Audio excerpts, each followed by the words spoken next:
ఇలా కొడితే చప్పట్లు బదిని కొట్టేవాడిని అవుతాను. ఇలా కొట్టాను కదా, ఆ చప్పట్లో కూడా ఫైట్ అప్రిషియేట్ చేస్తున్నాను, బ్రింగ్ ద ఫైట్ అంటున్నాను, అంతే సింపుల్. ఒక మ్యానరిజం, సింపుల్. మీరే అంటున్నారు, స్టోరీ అంటున్నారు, మీకే అర్థమైపోయింది కదా, ఇంకేం చెప్పను. అరే అది నిజంగా ఏదైనా సీరియల్ తీస్తే చాలా బాగుంటుంది, కానీ రియాలిటీ షోలో నాకు అతికినట్టు అనిపించట్లేదు. అంటే ఇంకోటి, సారీ, జోక్స్ అపార్ట్, కొంత షోలోకి వెళ్ళక ముందు ఒక అవగాహన ఉంటుంది కదా, కొంత మనం రీసెర్చ్ చేస్తాం కదా.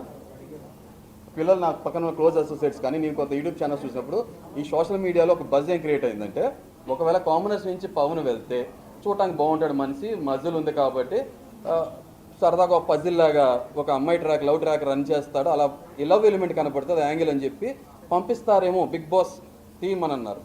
ఓకే, అలా జరుగుతుందేమో, జరగకపోవచ్చు అనుకున్నా. కానీ అక్కడ వెళ్ళినాక ఈ మనిషి ఫోటో కనపడుతుంది ఫ్రేము, ఇంకొక ఫోటో ఫ్రేమ్లో క్వశ్చన్ మార్క్ ఎవరు ఉంటారు అనుకున్నా. అక్కడికి వెళ్ళి రీతు కూర్చుంటారని నాకు తెలియదు. కానీ నాకు రీతు చెప్పడం ఏంటంటే, స్వతహాగా నాకు పర్సనల్గా నాకు లవ్ మ్యారేజ్ లాంటి అటు మీద లేదండి. అక్కడ నాకు బయట రీతు అనే ఆవిడ పర్సనల్ నాకు తెలియదు. సో నాకు అలాంటిది ఏం లేదు నా లైఫ్లో. ఓకే, ఆమె కొంచెం ఎమోషనల్ పర్సన్ కాబట్టి ఆయనతో కనెక్ట్ అయిందో, బట్ చూస్తానికి అలా అనిపించట్లేదు. ఎందుకంటే రీతు పరిగెత్తుకుంటూ చికెన్ పీస్ ఆమె పెట్టింది. మరి అందరితో సమానంగా హరీష్ గారితో అంటే నాకు కూడా చిన్న మొక్కలు అయితే బొయ్యిక ఇస్తే తింటూ చప్పరిస్తూ కూర్చునేవాడు కదా, ఓకే అని అది ఇవ్వలే కదా. సో నాకేమనిపించింది, తర్వాత ఇంకొకటి తినిపించుకుంటాను. నిజం చెప్తున్నా, నాకు ఎన్నో సంవత్సరాలు, అంటే ఒక్కొక్కరు ఒక్కొక్క మనస్తత్వం ఉంటుంది, ఎన్నో సంవత్సరాలు పరిచయం ఉంటే తప్ప హరిత గారికి నేను రోజు మోస్ట్లీ ముద్ద పెట్టినాకే తినిపిస్తా. అలా లేకపోతే తక్కువ బ్రదర్ బాగున్నారు తినండి అని నోట్లో పెట్టాలని కూడా ఆలోచిస్తా. అరే నోట్లో ఎంగిలే ఉమ్ము అలాంటి ఫీలింగ్స్ ఉంటాయి. మరేమో నాకు 4 రోజుల్లో 1 వీక్లో తినిపించుకుంటాను ఏంటో పెట్టుకుంటాను ఏంటో నాకు నిజంగా ఏమో. ఎందుకంటే నేను పిల్లర్స్ చాలా టైం తీసుకుంటా కదా, నాకు తొందరగా కూలిపోవు కాబట్టి, స్ట్రాంగ్ ఉంటాయి కాబట్టి. బ్రేకప్, లివింగ్ ఇలాంటి నాకు నచ్చదు. లివింగ్ తర్వాత లీవింగ్ నాకు కుదరదు.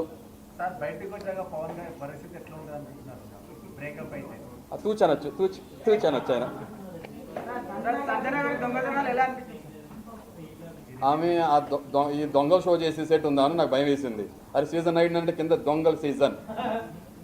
బ్రదర్ ఒక్కసారి చేసామంటే సరదా ఫన్, లేకపోతే ఆమె ఏముంటుంది, నేను నాటీ అంటది.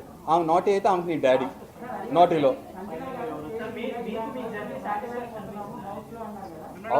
ఆబ్వియస్గా, ఎందుకంటే ఆబ్వియస్గా నా జర్నీ సాటిస్ఫాక్షన్ అనిపించిందని మీకు క్లియర్గా చెప్తున్నా.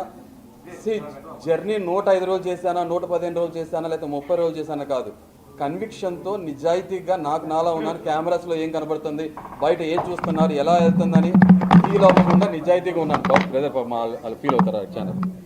ఓకే, సో నిజాయితీగా ఉన్నాను, ఫిల్టర్ లేకుండా అన్మాస్క్గా ఉన్నాను. ఒకటే బయట ఏమై ఉంటుందని ఆలోచించింది ఏంటంటే, ఫస్ట్ వీకెండ్ నా మీద ఒక రాంగ్ క్యారెక్టర్ అసోసియేషన్ పడినప్పుడు, అరే రాంగ్ నెరేటివ్ సెట్ అవుతుంది, హరిత ఏమవుతారు బయట, మా ఫాదర్కి ఎలా ఉంటుందని అప్పుడే బయట ఏం జరుగుతుందని ఆలోచించే తప్ప, దాని తప్ప మిగతా అంత బయట ఏం జరుగుతుంది బ్రదర్ వస్తే అడుగుతారు.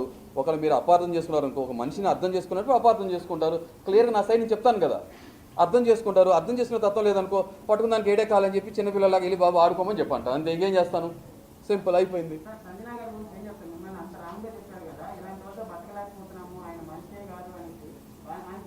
మరి సెల్ఫ్ ఎలిమినేట్ అయ్యి వెళ్ళిపోతే బాగుండేది, బతకలేనప్పుడు వెళ్ళదు కదా. ఒకటే చెప్తున్నా, ఇదే సంజన, ఈ సంజన గారు స్టార్టింగ్లో పాపం ఎగ్ విషయంలో నిజంగా నేను చాలా సీరియస్ ఏమి అవ్వలే, ఫోన్లే తింటే తిన్నారు. మిగతా అందరు కలిపి మేము 8 మంది ఉన్నాం సెలబ్రిటీస్, మీరు లేరు, అదే టెనెంట్స్ మీరు లేరు అన్నప్పుడు ఆ కలం నిలబెట్టుకుని ఏదో వ్యక్తిగతంగా ఇదే బర్నీ గారు బాడీ షేమింగ్ చేశారంట, మీరు మీ దగ్గర రికార్డెడ్ ఉంటుంది అది అన్నారని చెప్పి బాధపడుతున్నప్పుడు అందరూ ఆమెను వెళ్ళేసినప్పుడు నేను వెళ్ళి ఆమె ప్రాబ్లంలో ఉందేమో అనుకుని వెళ్ళి ప్రాబ్లం ఉన్న మనిషి పక్షాన్ని నిలబడ్డాను. తర్వాత ఆమె ప్రాబ్లం అని తెలిసిన తర్వాత ఆమెకి ఎదురు నిలబడ్డాను. స్టాండ్ తీసుకోమంటారు కదా, స్టాండ్ తీసుకుంటే తప్పే ఉంది, అదేగా నేను చేసింది. తర్వాత 7గురితో దొంగతనం చేశాను. తర్వాత చెప్తాను మీకు విషయం. తర్వాత నేను పట్టేసుకున్న తర్వాత ఆమె నాతో ఫ్రెండ్షిప్ చేస్తూ, మీరు నా గురూజీ, ఇప్పుడు ఇంకొక లైన్ అని పిలుస్తున్నారు కదా, ఓకే లైన్లు మర్చిపోయి నన్ను గురూజీ అని పిలిస్తే, అమ్మ ఇంత అదృష్టం అంత నేనేం చేశానమ్మా నేను అంటే, లేదు మీరు నాకన్నా స్మార్ట్ తెలివైన వాళ్ళు, చాలా స్ట్రాంగ్ కంటెస్టెంట్. ఓ మీరు అప్పుడే గుర్తించేశారా. ఒక దొంగకి గజ దొంగ గురించి తెలుస్తుంది, అవి తెలిసిపోయిందేమో నేనేంటో, అందుకే కదా థమ్స్అప్ తీసేసాను. దొంగోడి దగ్గర దొంగతనం చేసేవాడే మాస్క్ అబ్జర్వ్, ఉన్నోడి దగ్గర కొట్టేసి లేనోటి పెట్టేవాడుగా, అదేగా నేను చేసింది. థమ్స్అప్ నేను తీసుకోవాలి, టేబుల్ నుంచి ఓపెన్గా తీసుకెళ్ళా. ప్రియా చూశారు, ప్రియా కొంత ఇచ్చాను. తర్వాత ఫ్లోరాకి అన్నీ జరుగుతుంది, ఫ్లోరాకి ఇచ్చా. ఫ్లోరా చాలా హ్యాపీ ఫీల్ అయ్యారు. సో అదే ఆమె, హరీష్ గారు మీరు ఓనర్స్గా ఉన్నారు కదా, సారీ పాపం ఇది కట్ చేసుకోండి. సుమన్ గారి పర్సనల్ థింగ్ ఏదైతే ఉందో అది లేపేద్దామంటే నో, పర్సనల్ అటాక్ చేయొద్దు. ఎందుకంటే ఎమోషనల్గా వాళ్ళు ఆల్రెడీ ఏంటంటే ఫ్యామిలీస్ నుంచి దూరంగా ఉంటాం, ఫుడ్గా ఇబ్బంది పడుతుంటాం. సో ఇలాంటివి మనం చెయ్యొద్దు, ఒక థిన్ లైన్ దాటకూడదు, క్రాస్ చేయకూడదు అనే ఉద్దేశంతో ఆమెకు నేను అలాంటి విషయంలో పార్ట్నర్షిప్ చేయాలా, పార్ట్నర్ వెళ్ళలేదు, కంపెనీ వెళ్ళాను. తర్వాత ఆమె కెప్టెన్గా గెలిచిన తర్వాత ఆమెలో ఒక sadism of cruel element, evilness కనపడ్డాక నేను ఆమె నుంచి దూరంగా ఉన్నాను. ఎందుకంటే ఫ్లోరా గారిని నా సామాన్లు మోసుకురమ్మన్నప్పుడు పర్సనల్గా అటాక్ చేయకూడదు, చేసినప్పుడు ఆమె దూరంగా ఉన్నాను. 7 గుట్లు తిన్నప్పుడు ఫస్ట్ పసికట్టిన కూడా నేనే కదా. నా దౌర్భాగ్యం ఏంటో, దొంగోడు తొందరగా నాకే దొరికిపోతాడు. ఆ బ్రహ్మానందం అందరికి 5 సెకండ్లు దొరికిపోతే, 5 నిమిషాలు దొరికిపోతే నాకు 2 సెకండ్లు దొరికిపోతాడు దొంగోడు. అది నా జాతకంలో ఉంది.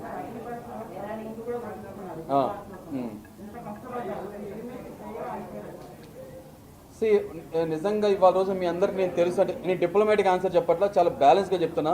ఇవాళ రోజు మీ అందరికీ తెలుసు పాపం నా కోసం వచ్చారంటే అంత కష్టపడి టైం కేటాయించి లేదా టైం వేస్ట్ చేసే పాపం మీరు వచ్చారని అంత దూరం నుంచి. ఈ షో ఫార్మాట్ వల్లగా మీకు నేను తెలిసింది. ఆ రోజు నా మంచి జరిగినప్పుడేమో నేనేమో చంకలు బాదుకుని గ్రేట్ గ్రేట్ గ్రేట్ అని చెప్పి క్రెడిట్ నేను తీసేసుకొని ఇప్పుడు నేను బయటకు వచ్చేసానని చెప్పి షోని బ్లేమ్ చేయడం ఎంతవరకు కరెక్ట్?